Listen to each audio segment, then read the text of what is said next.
Bem-vindo a mais um Vem Ver Clássicos, o programa que te remete diretamente a décadas passadas, para que você possa conferir a mesma palavra da verdade que hoje te alcança, manifestada em ambientes históricos e geográficos bem diferentes. Evangelho de Mateus, nós vamos ler no capítulo 21, Mateus 21, do verso 12 ao verso 17, que diz assim: Tendo Jesus entrado no templo, expulsou a todos os que ali vendiam e compravam. Também derrubou as mesas dos cambistas e as cadeiras dos que vendiam pombas. E disse-lhes: Está escrito, a minha casa será chamada casa de oração. Vós, porém, a transformais em covil de salteadores. Vieram a ele no templo cegos e coxos, e ele os curou. Mas vendo os principais sacerdotes e os escribas as maravilhas que Jesus fazia, e os meninos clamando hosana ao filho de Davi, indignaram-se e perguntaram-lhe: Ouves o que estes estão dizendo? Respondeu-lhes Jesus: Sim, nunca lestes? Da boca de pequeninos e crianças de peito tiraste o perfeito louvor. E deixando-os, saiu da cidade para Betânia, onde pernoitou. Vamos juntos buscar ao Senhor, amados irmãos. Senhor, nós invocamos o Teu nome nesta manhã gostosa. Nós pedimos agora que Tu, que iluminaste esta palavra, que inspiraste esta palavra, agora a apliques à mente e ao coração de cada um de nós. Nós vimos aqui para receber Tua palavra e para sermos alimentados por ela e para vivermos melhor por meio dela e para sermos curados por ela. Nós pedimos que seja assim em Teu nome, Senhor Jesus. Amém e amém. Pode se assentar. Meu querido irmão, minha querida irmã, eu fico olhando para este texto e pensando no que a palavra de Deus nos sugere, nos insinua, à medida em que esta porção do Evangelho é lida e é percebida por nós. Isso porque se diz claramente aqui que Jesus tinha ido visitar o templo. Ou seja, Jesus, que não frequentemente foi a Jerusalém, que gastou a maior parte dos seus dias de ministério público nas regiões do norte de Israel, na Galileia, no meio dos mais desfavorecidos, dos pobres, dos angustiados, dos aflitos, dos oprimidos, dos perdidos, dos sem horizonte, dos sem luz, dos sem rumo, vai agora ao templo em Jerusalém. E ele entra no templo, e a chegada dele no templo denuncia algumas realidades que são profundamente fortes e chocantes. E o que eu quero dizer a você é que sempre que a presença de Jesus, na sua realidade, na sua manifestação insofismável, incontestável, acontece, essas mesmas denúncias aparecem e essas mesmas realidades são afirmadas ainda hoje. Isso porque, meu irmão, minha irmã, todos nós sabemos que desde que Jesus foi assunto aos céus, a ideia de templo mudou radicalmente no conceito da Bíblia. Deus não chama mais de templo um lugar. Deus chama agora de templo corações humanos. Aonde Jesus habita é no coração. Deus não habita em templos construídos por mãos humanas, mas em corações que se abrem em fé para Ele, invocam o seu nome e são selados e batizados pelo Espírito Santo, que agora passa a habitar estas vidas. No entanto, sempre que o povo de Deus se encontra, se ajunta em fé, Este é um lugar que nós podemos chamar de um lugar do templo. Pode ser aqui, pode ser embaixo da ponte, pode ser numa grande catedral gótica, pode ser num salão de um shopping center, pode ser numa palhoça, pode ser numa cabana na favela, pode ser numa maloca de índios, mas aonde gente que tem fé em Jesus se encontra e juntos buscam a Deus, aí há um templo, a presença de Deus, porque Jesus disse: aonde 2 ou 3 se reunirem em meu nome, eu aí estou presente no meio deles. Nesse sentido, é que nesta manhã aqui, nós estamos num templo e nós somos um grande templo. A pergunta que se impõe neste momento é: se nós somos o templo, se nós estamos no templo, e se Jesus está no nosso meio, como eu creio que Ele está no nosso meio, como você crê que Ele está no nosso meio, então será que essa presença de Jesus aqui entre nós, de alguma forma, não traz algumas revelações fortíssimas para mim e para você? O que essa presença de Jesus aqui entre nós hoje revela? O que essa presença real de Jesus no meio do seu povo, nesta manhã, nos faz perceber e discernir?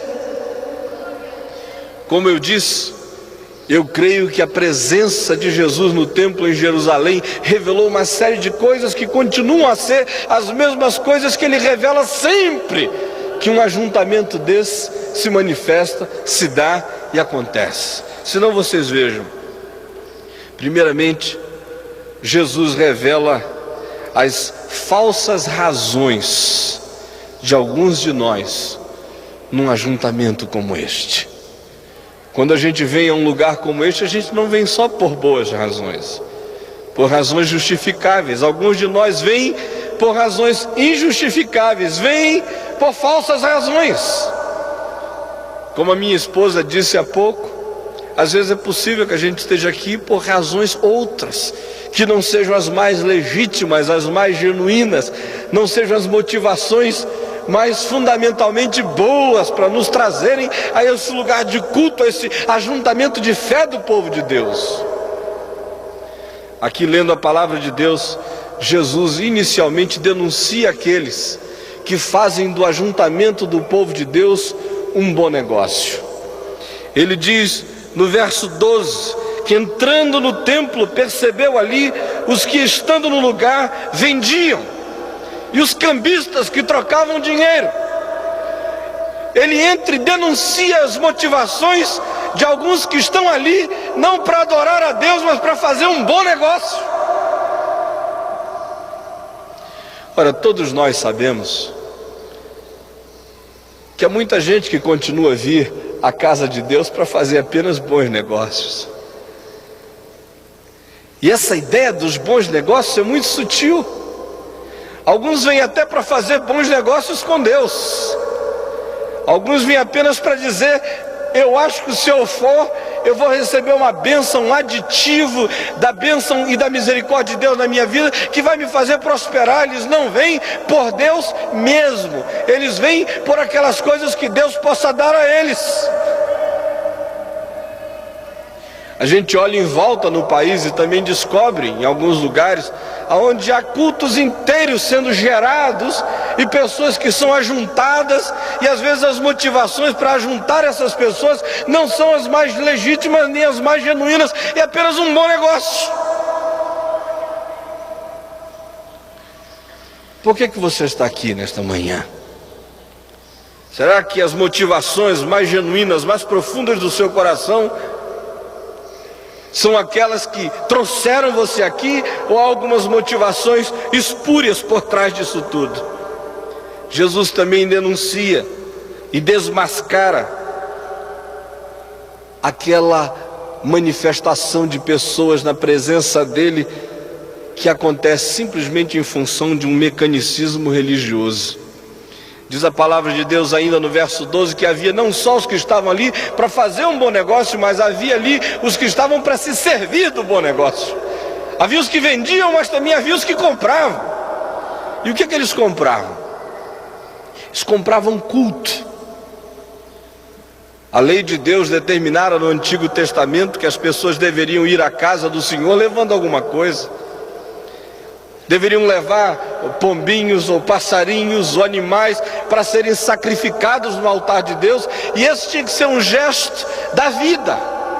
Pombinho que você criava, o animal que você cevava e trazia à presença de Deus, depois de meses e de anos de expectativa, dizendo todo dia: isto aqui eu estou criando para Deus.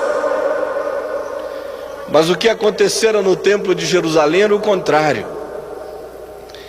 As pessoas já não preparavam mais o culto a Deus, já não gastavam meses nem dias pensando naquele grande momento de oferta do coração diante de Deus. Ao contrário, chegavam ali e compravam o pacote já feito, o culto assim plastificado, o passarinho já criado por alguém que você comprava na entrada.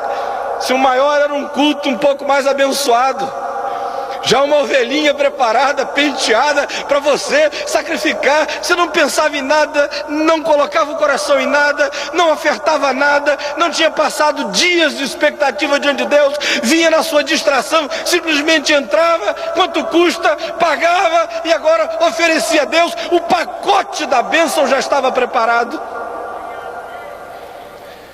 Hoje em dia a gente não está comprando ovelhinha nem pombinho para entrar no templo, mas a gente corre o risco de comprar o pacote da bênção já preparado. Você diz lá, eu não preciso nem preparar meu coração para ir, eu já sei que eu vou ser abençoado. O pastor vai estar dirigindo o louvor gostoso, vai haver um pregador que vai pregar a palavra, o coral vai cantar um hino maravilhoso, o conjunto vai trazer algo maravilhoso. Eu não preciso nem me preocupar, a bênção já está no pacote. Basta eu chegar lá, que eu vou ser beneficiado automaticamente. Mas não é isso que a palavra de Deus ensina.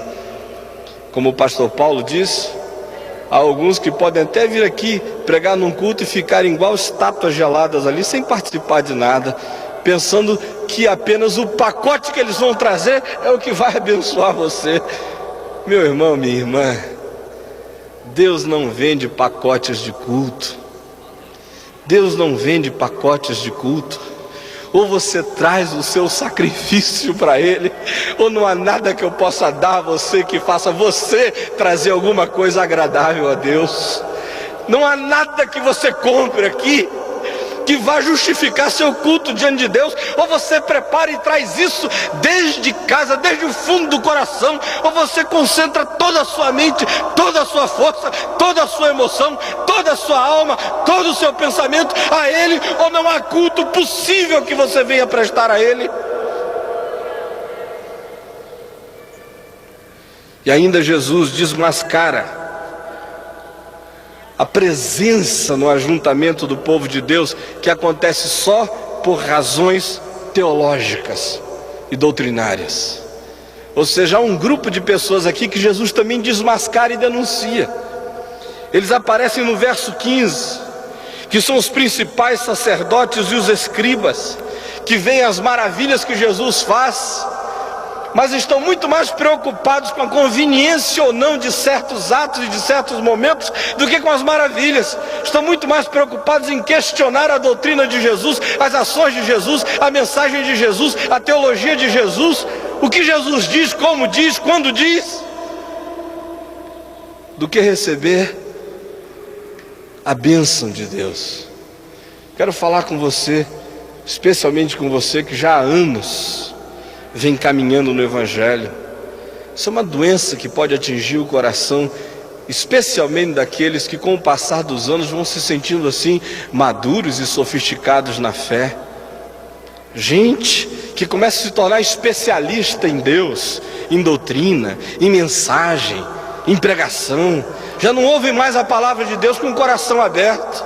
Eles estão ali só para pesar, para medir, para julgar, para avaliar, para ver os detalhes.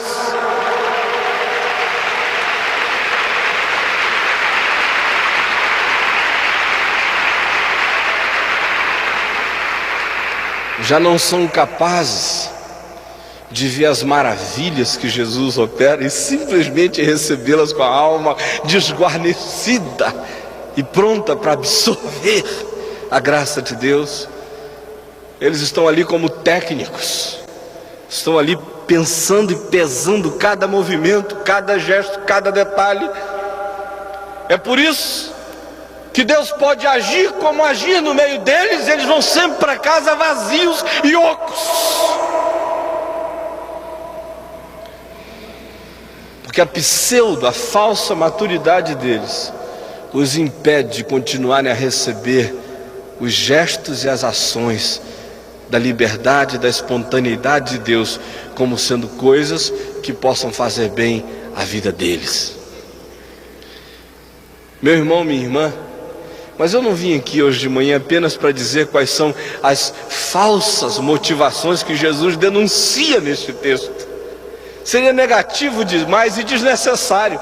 Eu vim aqui sobretudo dizer quais são as genuínas motivações que Jesus afirma e que Ele premia num encontro como esse. Se de um lado Ele tira a máscara dos que vêm aqui apenas para fazer um bom negócio com Deus, se de um lado Ele tira o disfarce daqueles que vêm aqui apenas para oferecer um culto mecânico, um pacote teológico que eles acham que já está preparado e que traz bênção inerente em si mesmo, se de um lado Ele denuncia aqueles que já não são mais capazes de ouvir a voz de Deus porque estão tão preocupados com os detalhes doutrinários que perdem a palavra de Deus, de um outro lado Ele diz quais são as boas razões para você estar aqui. E olhe bem, o que eu acho bonito é que diz a Bíblia que Jesus estava no templo.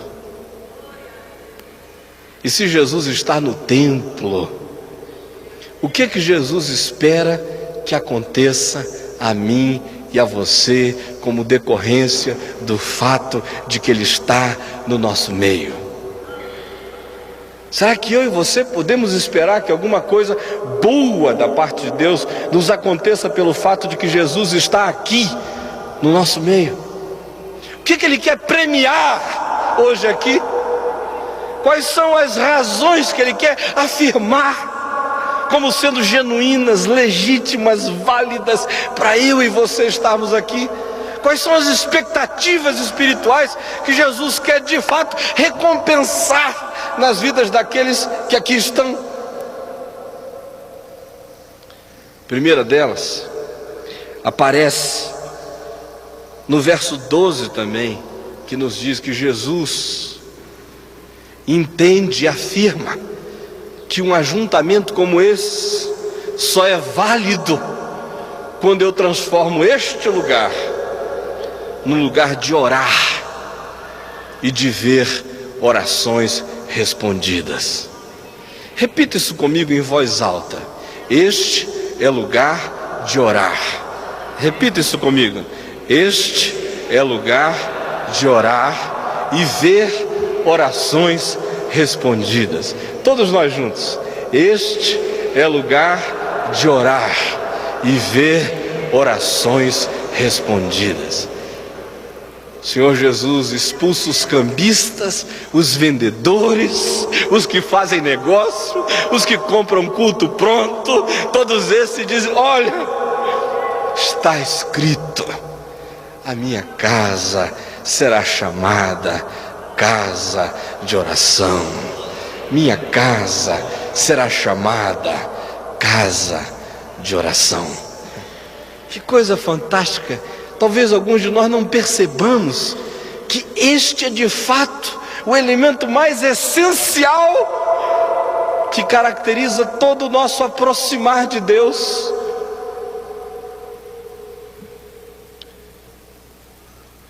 Se Jesus está aqui, se este lugar é lugar do ajuntamento de um povo que é povo de Deus, se esta é casa de Deus, como eu creio que é, então este lugar, meu irmão, este lugar, minha irmã, não é lugar do negócio, não é o lugar da mente distraída, não é o lugar do culto culto que não brotou do coração, não é o lugar do cristicismo nem das minúcias tolas de um doutrinarismo que não leva a nada. Este lugar é lugar de oração. E que coisa fantástica, você já pensou o que oração é? Esse falar com Deus.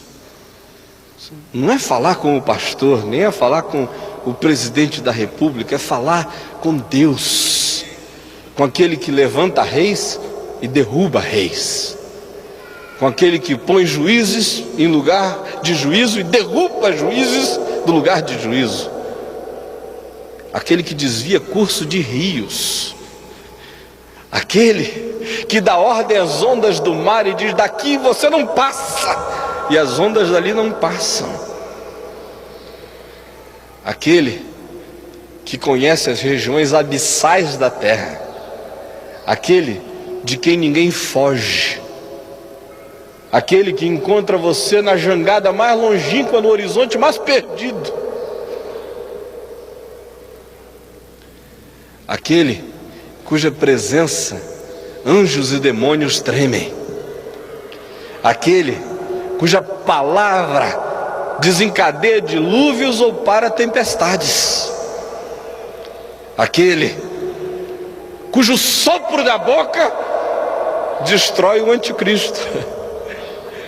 Você está falando é com ele, é com ele que você está falando, porque está escrito: a casa de meu pai é casa de oração. E este com quem eu falo não é apenas o Todo-Poderoso do universo. Eu estou na casa de meu pai. É meu pai. E a casa de meu pai é casa de oração. Mas meu irmão, minha irmã, ouça isto. Não há nada mais subversivo do que estar na casa do pai falando com ele. Você já imaginou?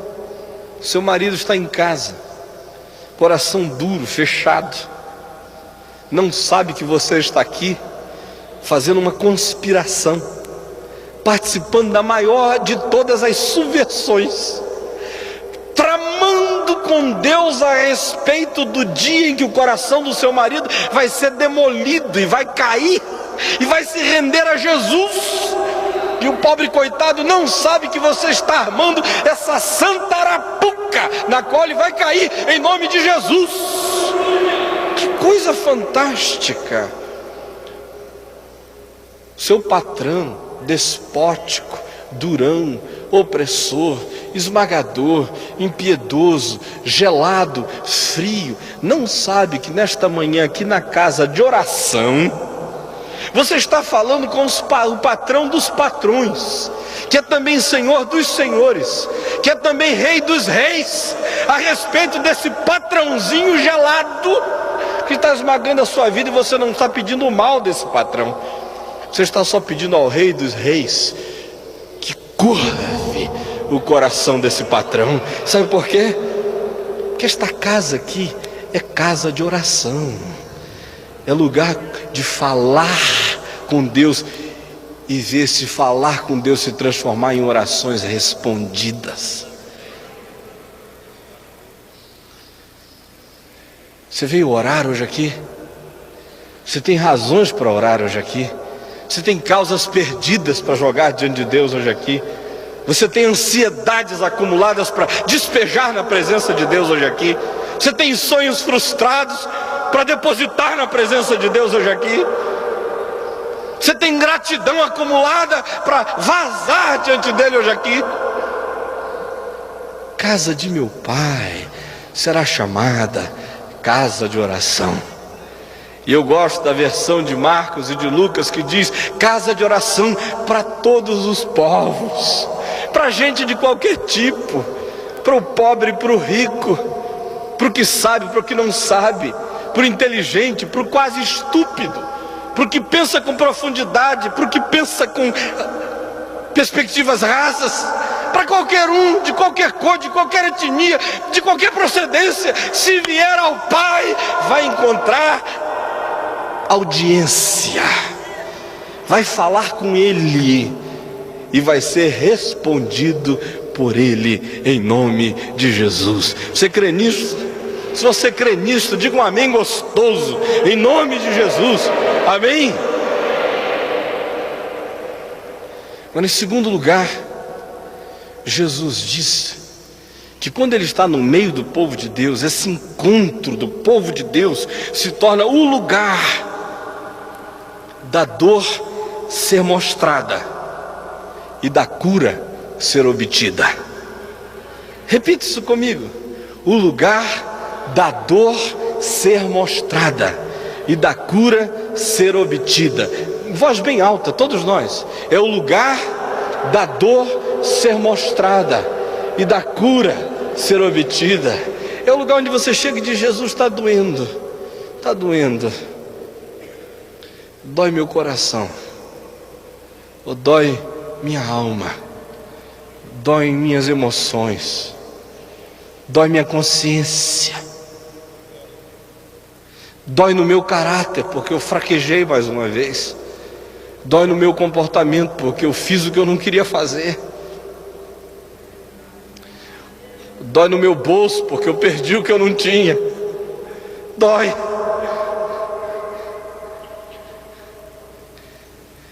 Dói fundo dentro de mim porque eu amo e não sou correspondido. Dói. Dói porque eu tenho investido vida em filhos que não têm respondido da mesma maneira. Dói. Dói na minha pele, dói na minha carne, dói nos meus ossos. É o lugar da dor ser mostrada, da mazela ser desnudada, da infelicidade ser descoberta, da angústia ser revelada, da ferida ser absolutamente exposta. É o lugar dos nossos disfarces acabarem. Se você manca, não faça de conta que você não manca. Se você é coxo, mostre que você é coxo. Se você está doente, é hora de falar que está doente. Se você está sentindo dor, é hora de dizer que dói aqui. É hora. Porque Jesus está no templo. Veja o que diz o verso 14. Vieram a Ele no templo cegos e coxos, e Ele os curou. Que coisa boa! O templo é lugar de cura. Agora é lugar de cura para quem diz: eu sou coxo. É lugar de cura para quem diz: eu sou cego. É lugar de cura para quem confessa seu mal, sua chaga, sua agonia. É lugar de cura para quem doente vem a Ele. Não é o pastor, não é ao templo. A Bíblia não diz: vieram ao templo cegos e coxos e saíram curados. A Bíblia diz: vieram a Ele. Tem muita gente que vem ao templo e sai doente. Vem à igreja, vai embora doente. Vem ao pastor, vai embora doente. Agora, se vier a Ele, se vier a Jesus, vai embora sarado, curado, em nome de Jesus.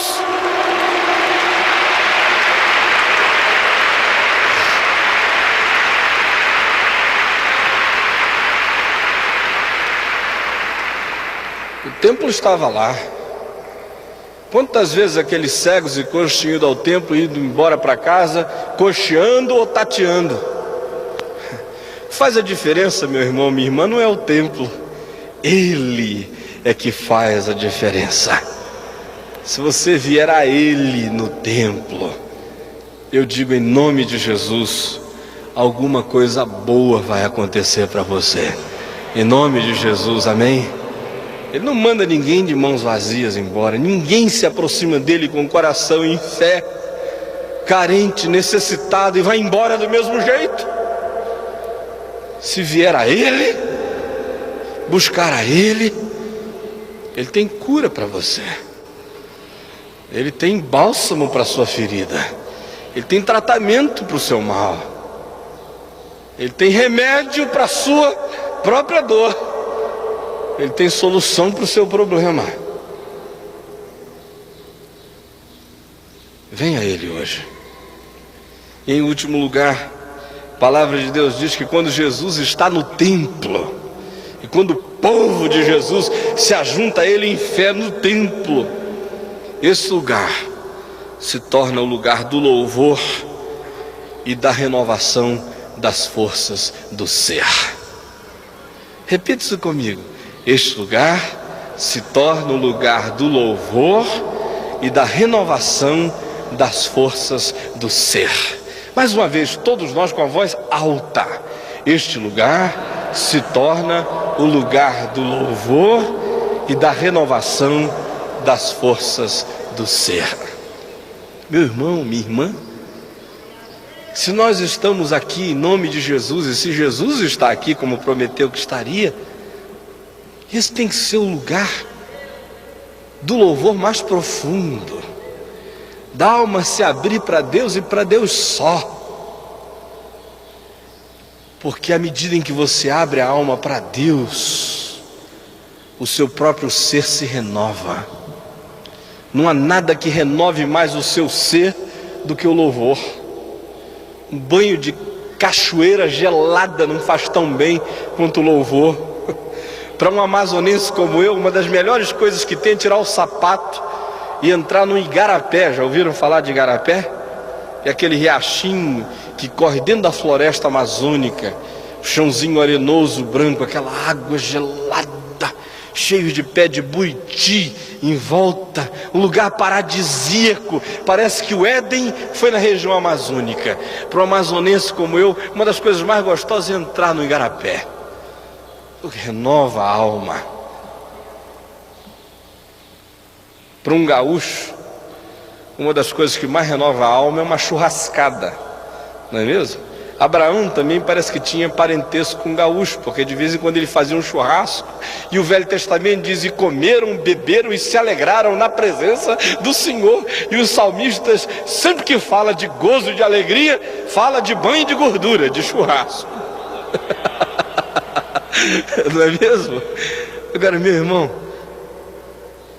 minha irmã, não há nada que renove o ser mais profundamente do que louvar a Deus.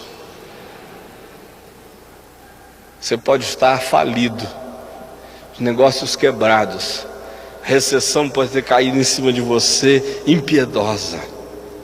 Você pode estar com todas as razões aqui para chorar, para se deprimir, para se encaramujar, para se enrustir, para se esconder, para maldizer, para murmurar, para reclamar, para se tornar vítima, para ter piedade de si mesmo. Mas se ao invés disso, você resolver hoje aqui em nome de Jesus, que porque Jesus está no templo, você vai louvar, você vai arrancar da alma poesias para Deus, e você vai celebrar o nome dele. Então eu garanto a você que vai haver uma dinâmica criativa, um poder renovador brotando do seu ser, porque é isso que a palavra de Deus promete. Diz a Bíblia que, vendo os principais sacerdotes e os escribas as maravilhas que Jesus fazia, os meninos clamando Hosana ao filho de Davi, indignaram-se e perguntaram a Jesus: ouves o que eles estão dizendo? Respondeu-lhe Jesus: sim, claro, nunca lestes? O que eles estão fazendo tem tudo a ver com o Salmo 8, verso 2.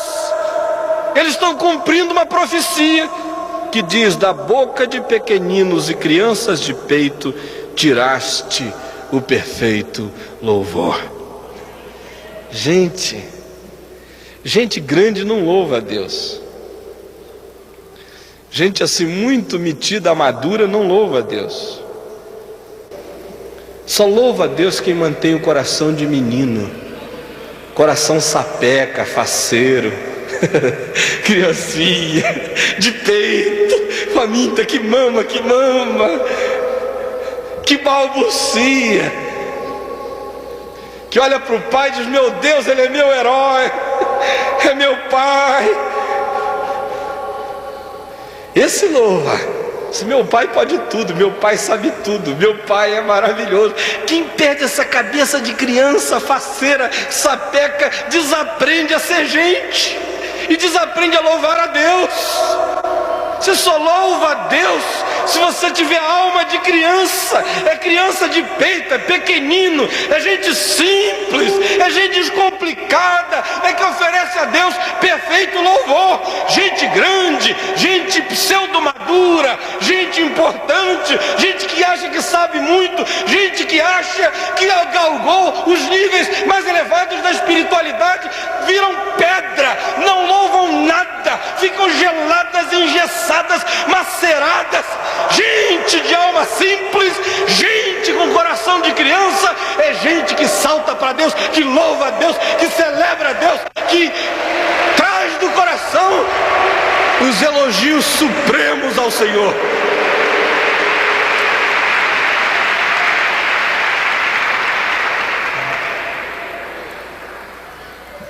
Então, se Jesus está aqui, se você quer louvar a Ele, pelo amor de Deus, por mais que você tenha a cabeça branca, se aproxime dele com a alma de criança. Você pode ser presbítero, mas esqueça isso. Você é só alma para Deus. Deus não vê alma de pastor, alma de presbítero, alma de velho, alma de diácono, alma de obreiro. Deus vê seres criados por Ele, que tem que louvá-lo e adorá-lo. Vê filhos. Você olha para mim e diz: lá está o pastor Caio. Deus olha para mim e diz: ali está o Caio que eu criei, por quem meu filho Jesus morreu na cruz do Calvário. Só o Caio. E o Caio não é pastor de Deus, o Caio é criatura lavada, comprada no sangue de Jesus. O Caio não tem privilégios especiais diante de Deus porque prega o Evangelho. O Caio tem que oferecer culto a Deus todo dia, com alma de menino. Senão ele não louva a Deus, vira seco e pedrado, vira máquina de pregar, sem unção diante de Deus.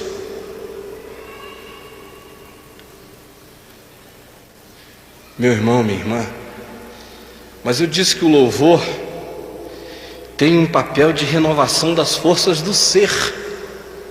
E é isso que Jesus disse. Não, você observe que quando ele cita o Salmo 8, verso 2, como estando se cumprindo ali na boca daquelas criancinhas que estavam dizendo que ele era o filho de Davi, o Messias, o esperado, ele estava de fato citando uma porção da Bíblia, fazendo algumas mudanças muito interessante. Senão você veja o Salmo 8, verso 2, o que diz: da boca de pequeninos e crianças de peito suscitaste o quê? Força. A minha versão diz: suscitaste força. Para quê? Por causa dos teus adversários, para fazeres emudecer o inimigo e o vingador. Acho isso tão interessante. Aqui em Mateus ele diz: da boca de pequenino e crianças de peito tiraste perfeito louvor. E no Salmo ele diz: suscitaste força. Por que será que Jesus faz essa arbitrariedade de substituir uma frase inteira? Uma diz é força, ele diz é louvor. Sabe por quê? Porque no vocabulário de Deus, no dicionário de Jesus, força e louvor são palavras sinônimas. Sinônimas. A alegria do Senhor é o quê? É o quê? A nossa força. A alegria do Senhor é a nossa força. Quem louva tem força. Quem tem força é porque louva. O ser humano que amanhece o dia reclamando, amargurado, chateado, desgraçado, infeliz, negativo, esse é um derrotado, a priori, uma vida já miserável, que não vai a lugar nenhum. Amanhece o dia, põe o pé assim para o lado da fora da porta, ou da cama, pode pôr o direito, pode pôr o esquerdo, pode pôr o que você quiser, põe o pé para fora. Comece o dia assim, cheio de louvor para Jesus. Comece a pensar positivo, pensar com grandeza, pensar com construtividade, pensar com gratidão, pensar com entusiasmo, pensar com louvor, pensar coisas boas, pensar coisas justas, pensar que vai ser melhor, pensar que vai ser para a glória de Deus, pensar que vai ser ótimo. Começa o dia assim, você vai ver a força que vai brotar. As cataratas do Iguaçu vão rolar na sua vida, vai haver um poder enorme jorrando de dentro de você para emudecer os adversários, para calar a boca dos inimigos. Gente, há um ditado por aí que diz que quem canta os seus males espanta. Mas eu conheço um monte de cantor apavorado, sem dormir à noite, desgraçados. O ditado devia ser outro: quem louva, os seus males espanta. Se você louvar a Deus, não tem diabo que fique da sua frente. Louva a Deus, louva a Deus, louve a Deus, louve a Deus. Você vai ver como o ser vai se renovar. Nesta manhã, eu vim aqui estimular você e estimular aqueles que estão nos assistindo em casa, pela televisão, a fazerem deste lugar, seja o deste templo, seja o da sua casa, ou do hospital onde você estiver, lugar de oração. Se Jesus estiver aí, este é o templo dos templos. Se Jesus está aí, este é o lugar da cura. Se Jesus está aí, este é o lugar do louvor. Que tal a gente fazer deste momento um momento de oração, um momento de cura, um momento de louvor, em nome de Jesus, amém? Vamos ficar em pé, vamos orar juntos, em nome do Senhor Jesus.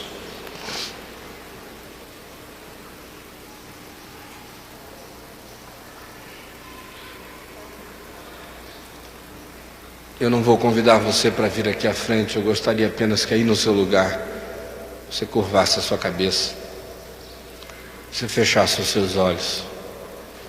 Se você quer orar comigo, faça um gesto simples de fé. Levantando uma de suas mãos, nós vamos orar juntos em nome de Jesus.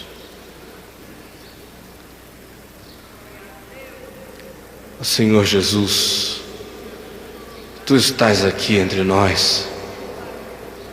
Tu disseste que aonde 2 ou 3 se reunissem em Teu nome, Tu estarias ali no meio deles.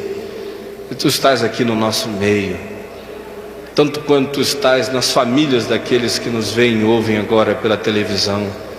Tu estás no hospital, Tu estás na reunião de oração dos presidiários no presídio, de gente que se arrependeu e está invocando o Teu nome. Tu estás no nosso meio, Senhor Jesus, e nós Te buscamos agora pedindo que, se Tu estás no nosso meio, como nós cremos que Tu estás, Tu nos ajudes a fazermos deste lugar um lugar de oração, onde nós vamos falar contigo nossas dores, nossas lutas, nossas necessidades, nossas expectativas, nossos sonhos frustrados, nossas esperanças, e Tu vais responder conforme a Tua boa vontade. Nós também vamos trazer a Ti nossas dores, nossas chagas, nossas feridas, nossas mazelas. Nós vamos dizer aonde dói, e Tu vais estender as mãos, Jesus, e Tu vais nos curar agora. Pedimos que Tu estejas curando a muitas pessoas aqui, curando a mente, curando as emoções, curando a alma magoada, curando o caráter torto, distorcido, curando o comportamento enfermo, curando a pele, curando a carne, curando os ossos, curando o sangue. Ó Jesus, toque e cura. Pedimos também que Tu tornes este lugar um lugar de louvor, um lugar onde a alma vire poeta, onde a alma Te exalte, onde o coração se descomplique, aonde a vida se torne simples, aonde o nosso ser se renove, aonde a nossa existência melhore, e aonde a gente aprenda a viver de maneira vitoriosa, com a boca cheia de louvor ao Teu nome. Nós pedimos que seja assim, Jesus, Teu nome, para a Tua glória. Amém e amém.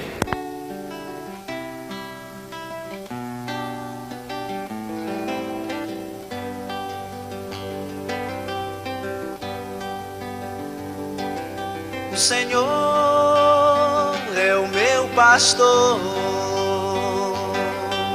e nada, nada, nada me faltará. Deitar-me faz em verdes pastos, e guia-me pra junto das águas tranquilas.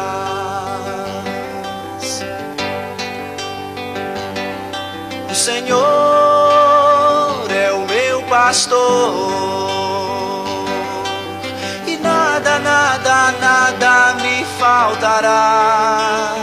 Deitar-me faz em verdes pastos, e guia-me pra junto das águas tranquilas.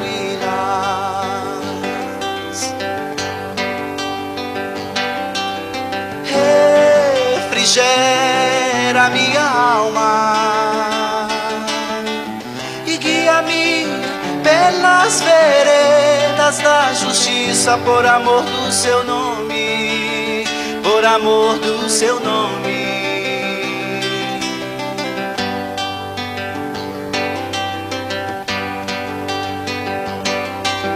Ainda que eu ande pelo vale da sombra da morte, nada temerei.